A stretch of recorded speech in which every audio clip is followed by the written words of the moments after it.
Rabbim, biliyorum ki senden başka günahlarımı bağışlayacak, suçlarımı örtecek kimse yok. Biliyorum ki ben nefsime zulmettim, sana itaat etmedim. Bütün bunlara rağmen beni unutmadığından ve bana lütfettiğinden dolayı kalbim sana kavuşma arzusuyla dolu. Rabbim, rahmetinle, kudretinle beni koru. Hatalarımı bağışla. Değil mi ki sen kullarına bu hükmü verdin? Bana yönelin, benden isteyin, kabul edeyim dedin. Ben de yüzümü sana çevirdim. Elimi sana uzattım.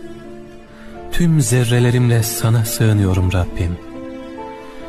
Rahmetin ve şefkatinle beni koru.